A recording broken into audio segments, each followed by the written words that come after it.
All right, Sorry. everyone. Welcome back to the Bored as Hell podcast. I know we literally just said goodbye to you, but we we had a cool opportunity pop up, so we want to share with you a really cool interview with some people from the Evil Dead the musical, which is playing in Vegas, and we just talked about that when we were recommending some great movies.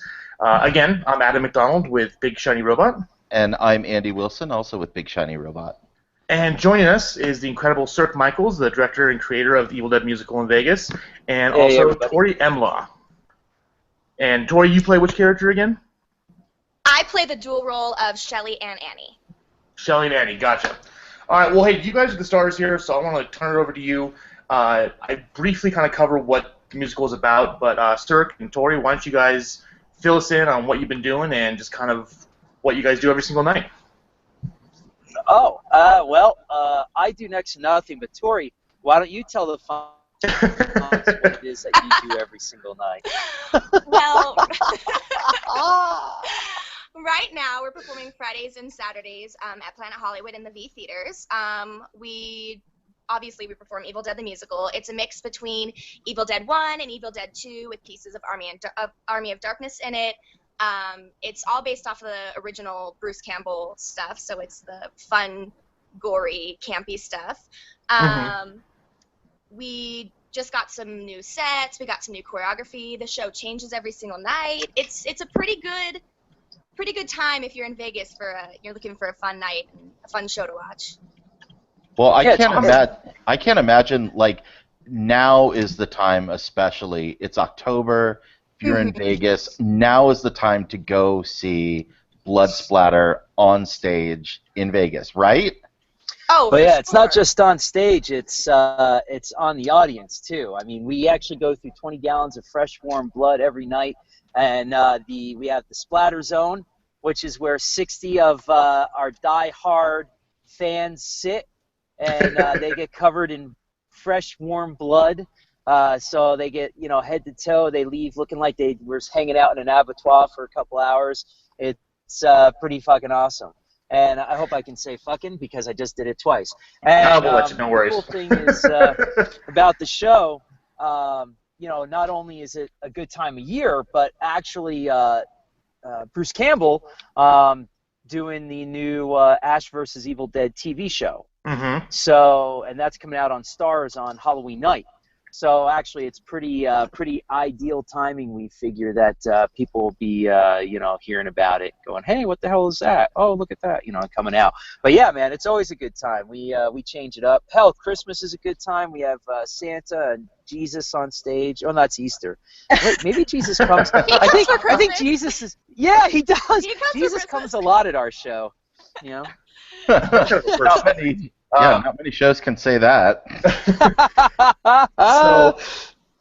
And by the way, thank you, by the way, for using warm blood, because when this is a couple years ago, unfortunately, it was one of the offshoots that came up here. It wasn't you guys, and I saw it, and they used cold blood, and I'm still cold from that. But no, so give us a quick rundown, sum it up, because like I mentioned, this was kind of the unofficial crew.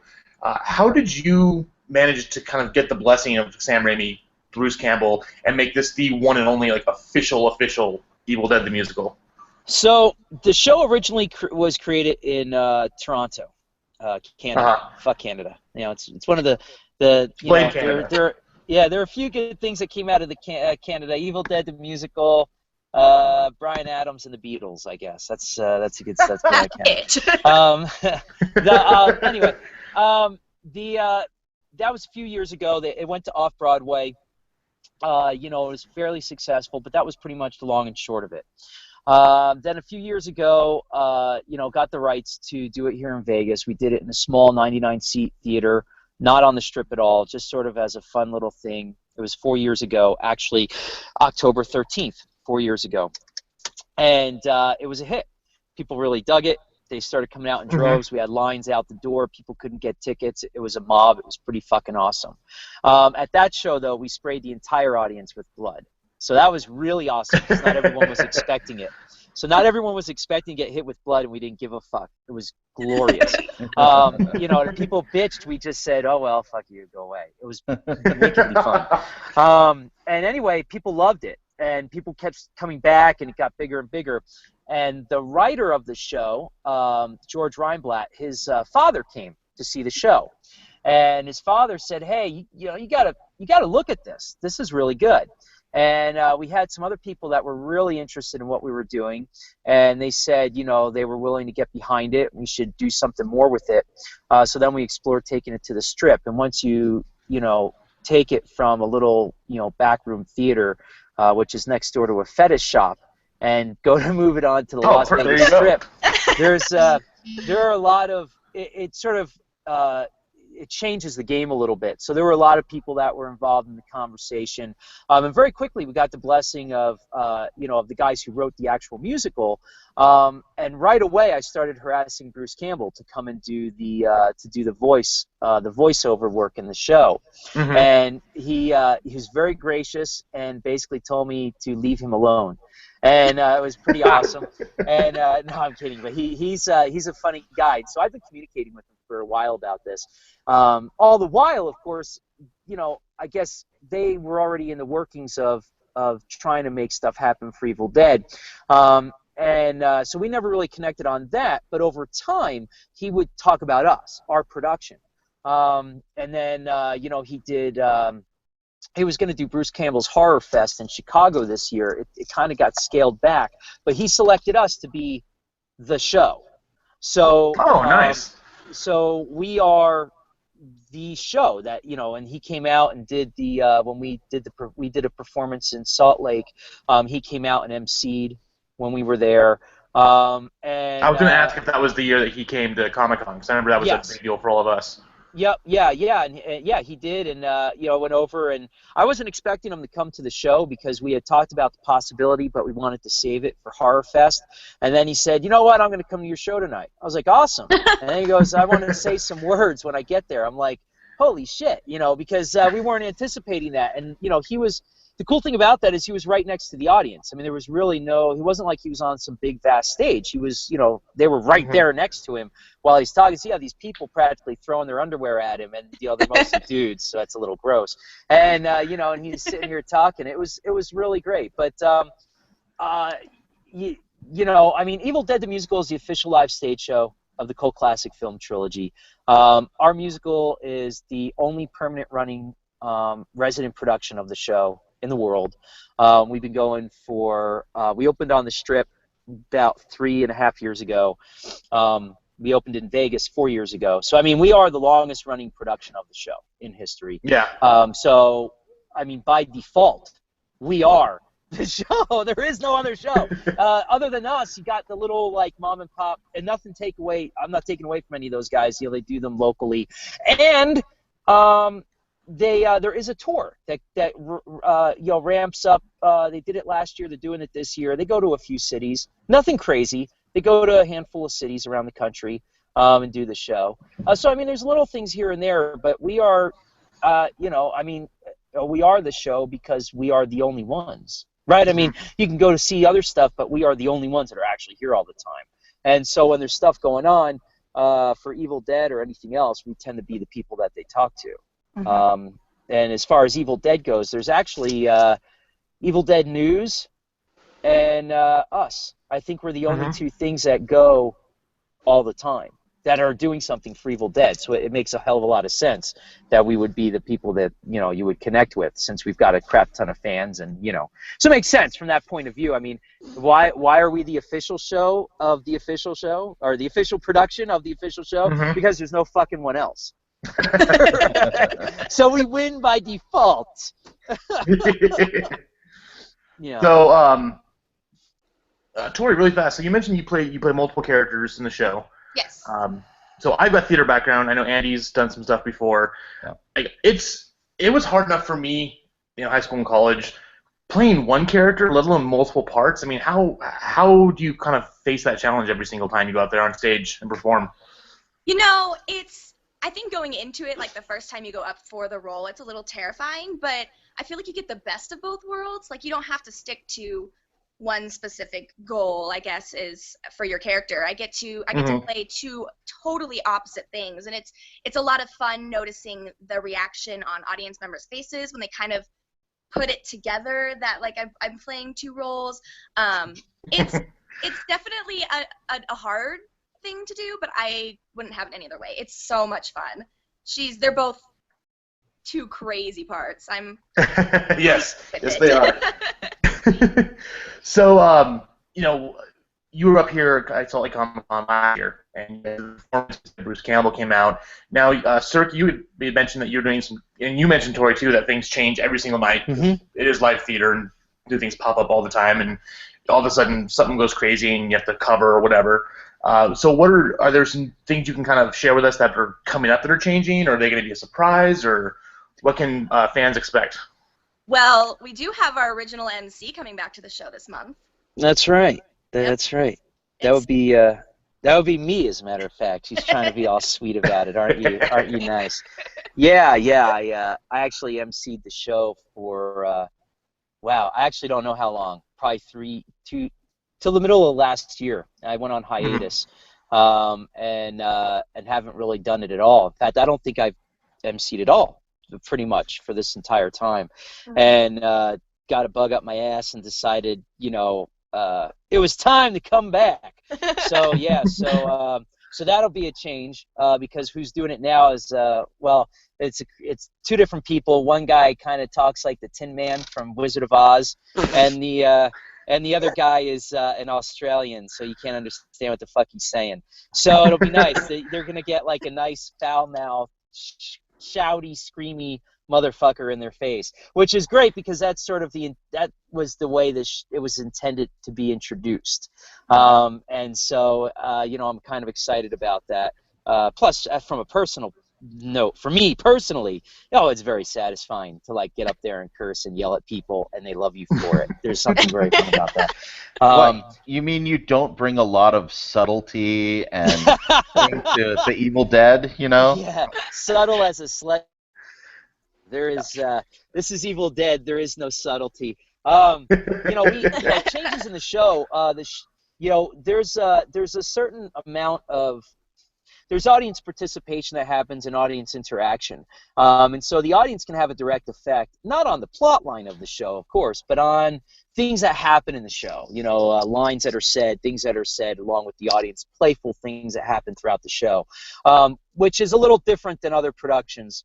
Because I have about a 20-year history with Rocky Horror, not the doing it in front of a movie, but the actual live stage show. Right, the actual Rocky Horror show. Yeah, the Rocky Horror show.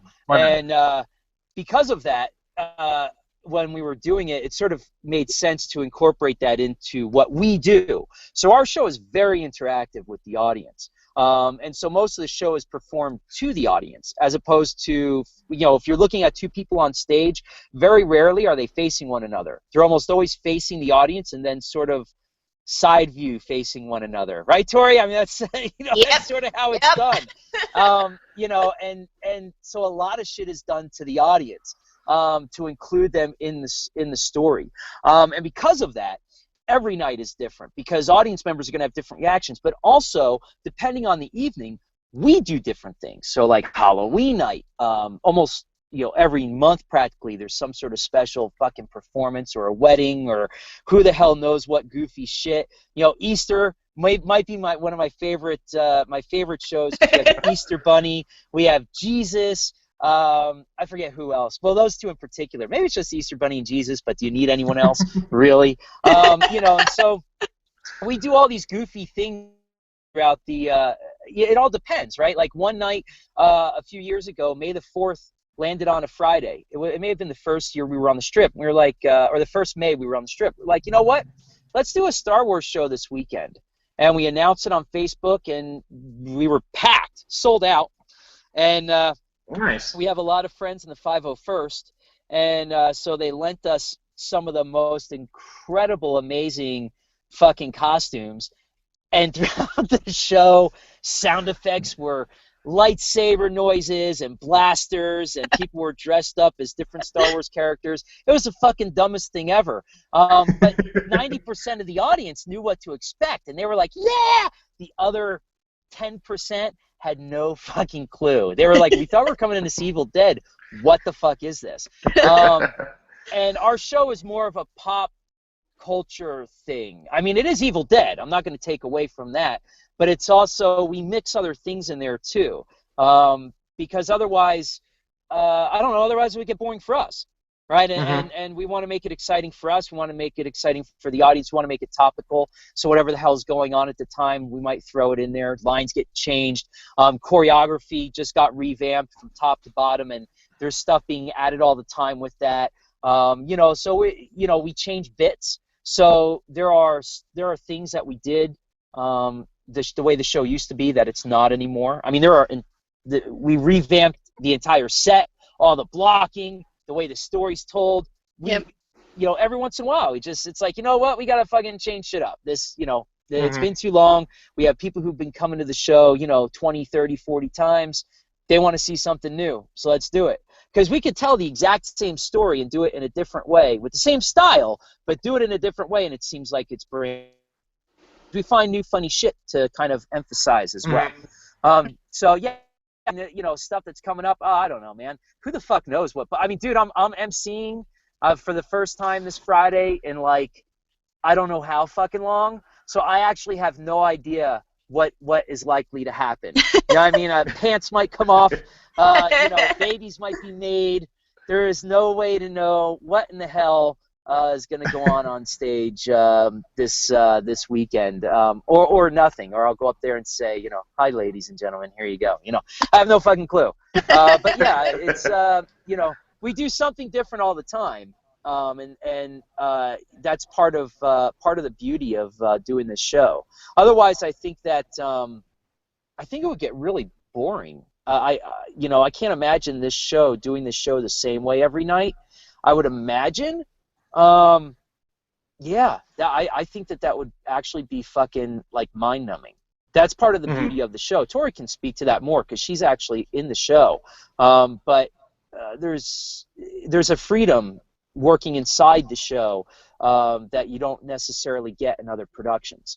There's a little bit of looseness, but she can expand on that a little better than I can. I only I set the framework. They run around inside of it. So yeah, you can speak to that, Tori. You're better at that. I think that's why we really enjoy when there's really crazy audiences, because if they start interacting with us, we kind of have a little bit of permission to react to it the way that, we are breaking the fourth wall all the time. So we're kind of allowed to. So the rowdier the audience, like the better. Because that means it's not going to be the straight show that we do when we're rehearsing it. I mean, it's so raw with the audience and depending on who's there. So like you said, every single night it changes, and it just depends on, we can have a night where there's literally no one responding to anything we're saying, and we'll usually play with that. We like to make the awkward silences even more awkward or they're just really rowdy, and we get to fuck with them again and like mess with them back, and it's definitely a different experience than typical theater. Well, yeah, and the whole point of theater is, it's even if it's a more serious type environment, there's still that energy that flows between the performers and the audience. And like you mentioned, I having, even though I haven't been out to Vegas yet. I haven't even been to Vegas ever, so I need to make a trip. What? But I know, right? Well, the last time I could go, I didn't have any money, so I didn't go. But being as familiar with the show as I am, and having seen like the cool trailers you guys put up and some of the performances I've been to, I don't see how you couldn't be rowdy. Like, how do you sit there and just go like, meh? It's just It happens. It happens. You should look at our TripAdvisor page. It's awesome. There's like four reviews going, best time ever. Then there's one star. This was the shittiest thing ever. It was nothing what I was expecting. Foul language, foul language, foul language. It's like, what the fuck are you talking about, you dumbass? What show are you going to? Bro, do you even Evil Dead? Do you even Evil Dead, bro? Like, what the hell? I think they think actually seeing something supposed to be scary is my favorite type of audience member. Right, because this show is a musical comedy. Right, it is not a fucking horror show. I mean, it's very I don't, you know, I mean, I guess if you wanted to, you could do it scary, but come on, that would be so. That's not Evil Dead, though. No, it's not. I mean, it works. Our show works because we embrace the fact that it's goofy and it's fun. Mm-hmm. You know, and so yeah, if people come, that is true, Tori. You're absolutely correct. Every once in a while, we'll get people who think it's quote unquote stupid because they were expecting to be scared. But like everything that we put out there is fucking stupid and silly. So I can't imagine why someone would look at that and go, "Oh my goodness, that's frightening." You know what I mean? Like, I mean, look at the shit we put out there. You know, and we're not quiet about the fact that it's an over-the-top, goofy comedy. You know, and an interactive experience. I mean, that's what it is. You know, that's the thing. I'm very proud of what we've done. We were the first show to be developed off the Strip in Las Vegas to actually make the transition to the Strip. We're also the only show in Las Vegas that only works with people who are in Las Vegas. Our economy here was hit really hard, and so there wasn't a lot to go around. And a lot of shows in town actually go to New York and to LA to get their people. And one of the things that we really worked at was figuring out a way where we could stick to just people here. And so this is a full Vegas production. Everyone involved with it, the entire thing is a Vegas production, which is kind of cool. And I'm very proud of it. I'm also proud of the fact that it's the show that is about movies. You know, it's campy, it's silly, and it is unlike anything else on the Vegas Strip. And it has outperformed a lot of shows, a lot of bigger shows, a lot of shows with well-known people attached to them, all sorts of crazy crap. This show has outlasted them all. And part of that, I think, is just because we've tapped into something that people enjoy. Well, number one, we're not trying to rip people off for tickets, right? Because, you know, some of the tickets in this town are fucking ridiculous. You know, $150, $200, $500 for tickets. I mean, dude, that's like fucking nutty. Well, and that's the price you're paying when you go to like Broadway to see like Wicked or something like that, and that's right. You expect that from New York, but you know, with the Vegas show, I would expect it to be a little more affordable. But I was looking at prices one time, and I was like, holy crap! Yeah, and our most expensive ticket is like what, $75, and you get a free T-shirt, and you get the best fucking seats in the house, and you get covered with blood. You know what I mean? So you know, it's and that is where most shows' ticket prices start. Not that I want to get hung up on prices and stuff, but it's not about gouging people for tickets and things like that. It's about creating an environment where people can come out and have a good time. You can get tickets for as low as like $20. You know, if you can't afford anything higher, you can come out just to have fun and experience that live interactive experience with one of the best, craziest shows in Vegas. Where I'm very proud of it. I'm proud of what the cast does. They are incredible. It's a lot of fun to watch even now. Dude, I've been doing this show for so fucking long. You know, under ordinary circumstances, I would be done. Right? Like, turn me over, stick a fork in me, I'm fucking done. And instead, I go there, and I'm constantly, you know, even though some of it I'm like, I've seen this already, but some of it, every night, every single night, even me, who's seen the show a jillion times, I find shit that makes me laugh. You know, I'm like, that was cool. Like, and because it's stuff I've not seen before. You know, and that's a testament to the performers and to the material and the dedication that everyone has to the project itself. You know, and so I'm happy with what we've been able to accomplish while we've been here in Vegas. You know, and the fact that Bruce Campbell gets behind it, gives it the thumbs up. You know, that's kind of all that I would think most people would need to know, right? I mean, that right there, you know what I mean? Oh yeah. Bruce says it's good, right? I mean, that's it. You know, maybe that's all we should put on our fucking advertising. Bruce says this doesn't suck. You know, I don't know, but you know, I'm not really sure how or why we're successful. I don't know why the fuck people find the shit funny. I find it funny, and it always amazes me that other people think it's funny too. You know what I mean? Like, I'm like, oh, this is so silly and goofy, ha ha ha. And I always think in the back of my head, dude, people are going to hate this fucking thing. And then you put it out there and people love it. So, and that's just, and the performers are willing to make fools of themselves. This show requires that you're willing to be a silly bastard in front of people. And it's pretty incredible that the people in the show are very talented, but also securing themselves enough to allow themselves to look like idiots on stage, in service of the show itself and in service of the fans. I'm just in awe of the whole damn thing, to be honest with you. I mean, I'm surprised that after all this time, I'm about to go and MC the fucking thing again, that it's still running all these years to the point where I can come back from almost a year hiatus and still have a fucking job emceeing on the strip. It's like, holy shit, didn't you guys kill this thing yet? Yeah, so anyway, that's my long-ass rant. Ask Tori something. She's much prettier and has a sweeter voice, so you go ahead and Actually, say some shit, Tori. I did want to ask for you. You Serge mentioned about the how the performers do. Like, you guys do an amazing job on set, and you have this really good source material, and you have a lot of fun. So I guess what's when you on stage as your characters, what's your favorite scene you got to do? What's your favorite song you got to sing?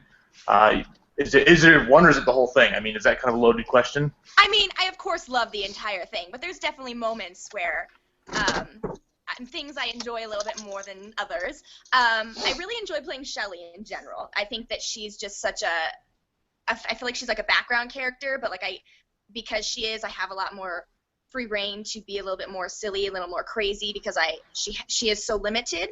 So I have a lot of fun with her, and then I also enjoy singing my song towards the end because I get to do it with like a bunch of Deadites dancing behind me, and I never thought that I would be singing a solo with Deadite zombies behind me, singing backup. It's a different experience. I would say, Shelly is probably the crazier part to the show that I always get a little bit more free reign to have a little more fun with her. So, cool. Crazy question. Mm-hmm. You've talked about how this is a real mashup of different pop culture things, and it is a musical. If music rights and so forth, intellectual property rights were not an issue, and you could add a musical number from any other musical number or source ever, what would you throw in this, and how would you do it? Oh goodness. Yeah, crazy question, right? So here's, I'm like, okay, you got to do Les Mis confrontation. Like, let's just do that, sure. A song from Les Mis. Yeah, sure, why not? Oh no. No, I'm just kidding. So, we can do Les Mis as Deadites. That's a hard question. I know that we used to sing Let's Hear It for the Boy. Cheryl used to sing a piece of that, and we stopped because we did it when we weren't on the strip. But once it became, a show where like people were going to be paying attention to what we did, we had to pull a whole lot of stuff out. So there's a line in there where she goes, "Let's hear it for the boy. Let's give the boy a hand," and she used to sing that. Let's hear it for the boy. Let's hear it for the boy. I'm not going to fucking sing that shit, guys. I'm just saying. That's oh, come on. Go for it. I'll sing it. And there was that. We also had Jason in the show, and we had to pull that out because, again, rights. So, there are things that I don't know if musical numbers wise, but there's little things that I think that I would put back in if we had the ability to, because, I personally love making pop culture references, but we kind of have to do it like, here it is, and it's gone. Because if it became a part of the show, someone would send a cease and desist letter, right? So you've got to kind of do those as one-offs and go, here you go, guys, and then scurry back into the corner, because no one's going to give a shit if you're having fun once. But if you're turning it into a thing as part of the show, you have a responsibility to you know, make them recognize the people who create it, whatever the fuck it is you're using, et cetera, et cetera, et cetera, et cetera. So, you know, we only do it here and there just to have a good time, but we're not trying to cash in on any of that.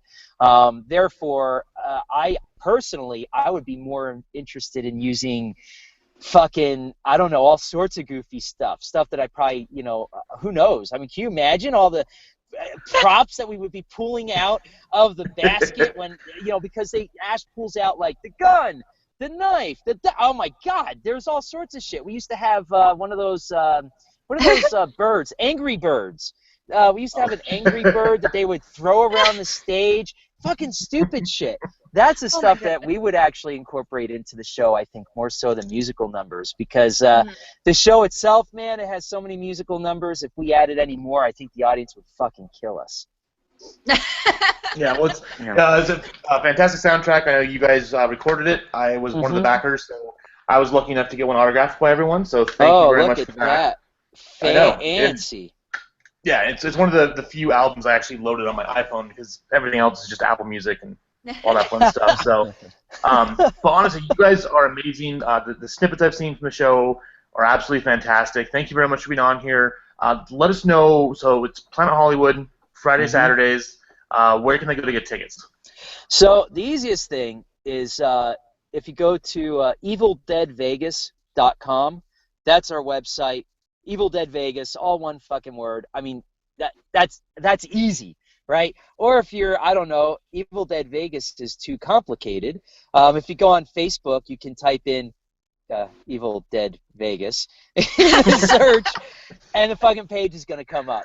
I mean, we are all over Facebook, and you know, if you type in Evil Dead Las Vegas in Google, fucking, I think we probably are the first 500 things that will come up.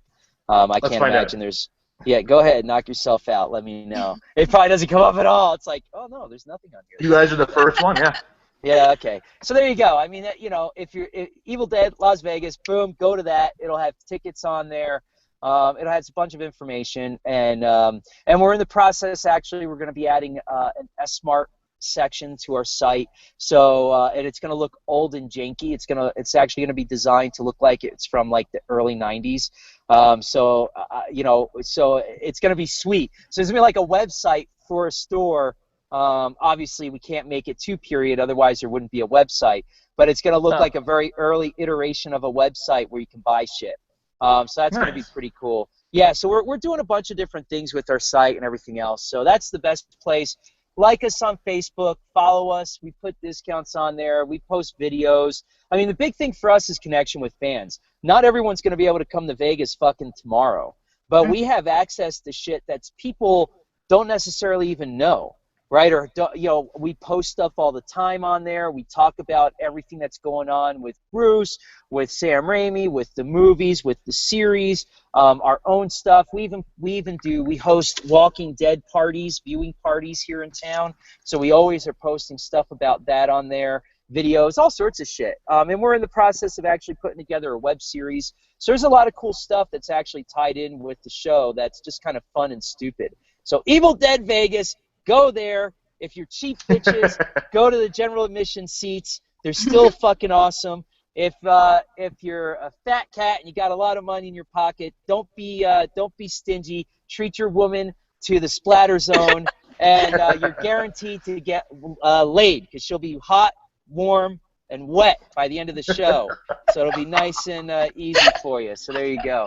There you go. So yeah, there you go. Guys, thank you very much for having us on and for and thank you guys. Yeah, thank you. You know, and you know, it's always a pleasure to talk to you guys. Someday, you know, you got to get your fucking ass out here and actually do some shit live from the show or something. We'll do something cool. That'd be absolutely fantastic. And again, thank you so much for coming on and talking with us. It was really cool. We got to, you know, like I said, we're discussing movies, and boom, you guys popped up. So I was like, I need to get a hold of Cirque and see what he's up to. So before we go though, because we are a movie review podcast, really quick, I need to know your favorite scary movie. And it can't be Evil Dead. Oh God. Go ahead, Tori. Oh God. Oh no. So much pressure. Sir, you should go first. We'll come back to Tori.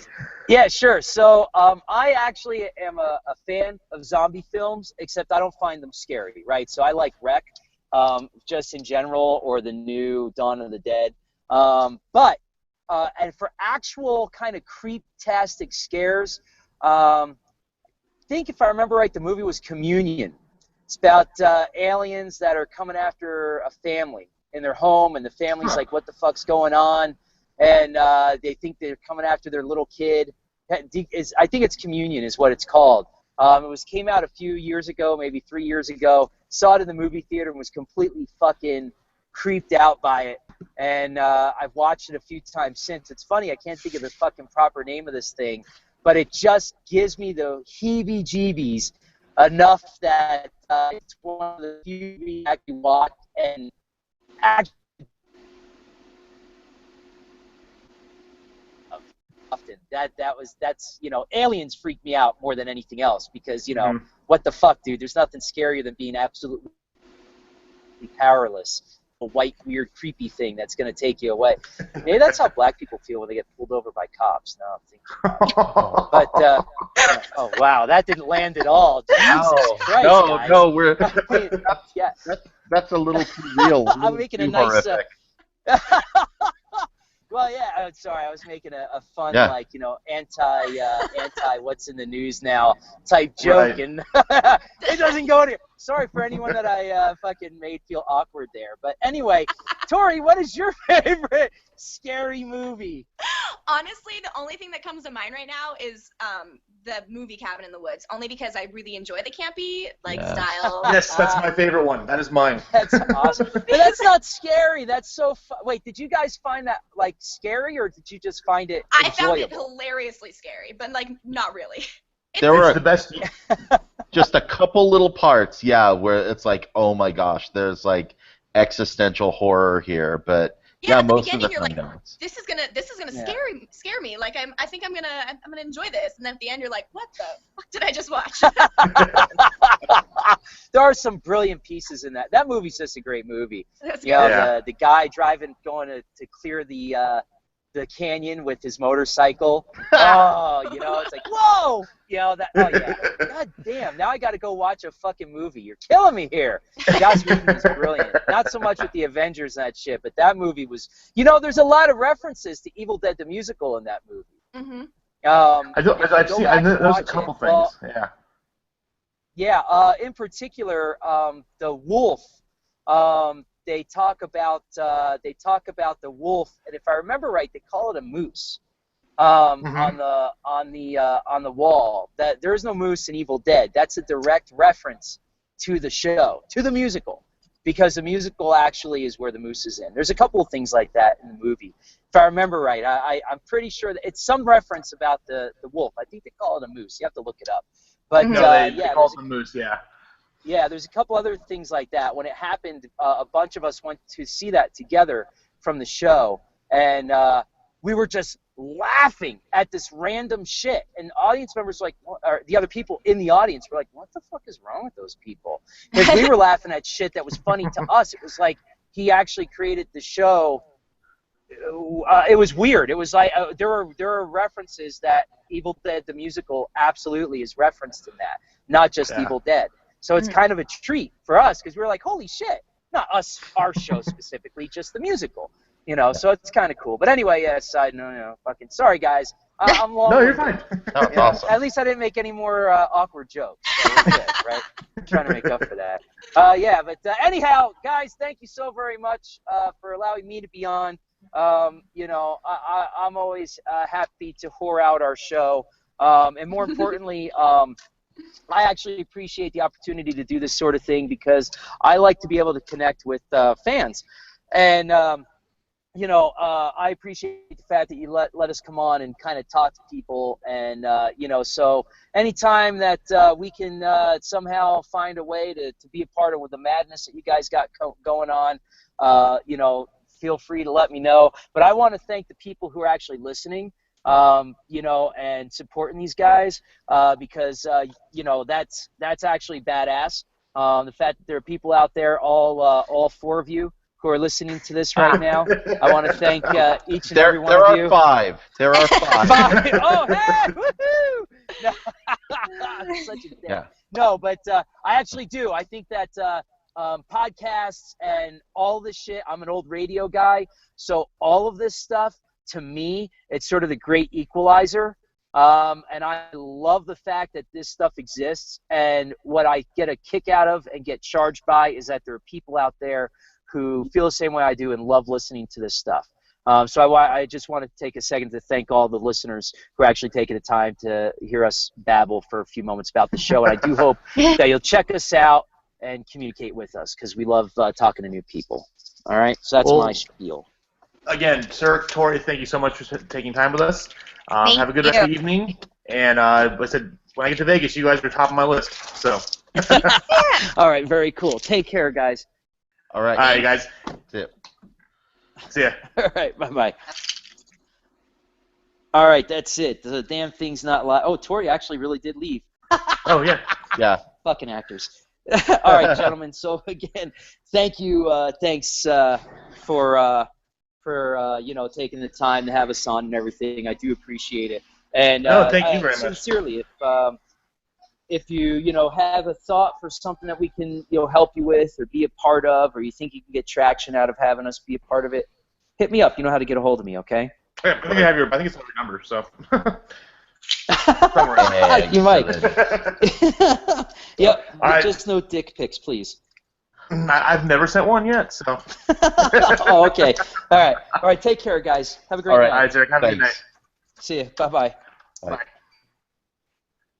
Wow, so there was a ton there. Do we just want to append this? Because the podcast episode's already 40 minutes long.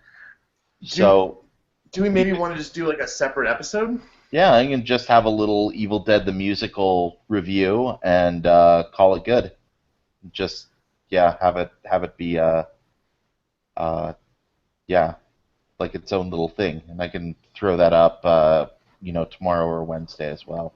Yeah, I was thinking because I forgot how long-winded he is, which is awesome. Because he's obviously, you can tell he loves what he does, but I forgot that he likes to keep going. Yeah, so should we just record an intro for that, and then we can? Yeah. All right. So. Hey everyone, welcome to a very special episode of the Bored as Hell podcast. I'm Adam McDonald with Big Shiny Robot. And I'm Andy Wilson, aka CitizenBot, also a Big Shiny Robot. And we have, this last episode, we talked a little bit about the Evil Dead remake and the Evil Dead musical, and I totally remembered that I kind of know the director of the show down in Vegas, and so they were nice enough to kind of hop on here and spend some time with us. So here, welcome with me, we've got Cirque Michaels and Tori Emlo. They're the director, and then she's also one of the actresses in Evil Dead the musical. And just fair warning, we normally try and keep the podcast kind of a PG-13 area. This gets a little bit more not safe for work in terms of language. It never goes too far there, but if you have little ears in the car with you or something, you might want to save this for later. Yeah, the MPAA would come back with an R rating. So, yeah. All right, guys, but hey, they're really cool people. They, if you're down in Vegas, check out the show. Like we said, sit in the splatter zone. You'll have a blast. But without further ado, here we go.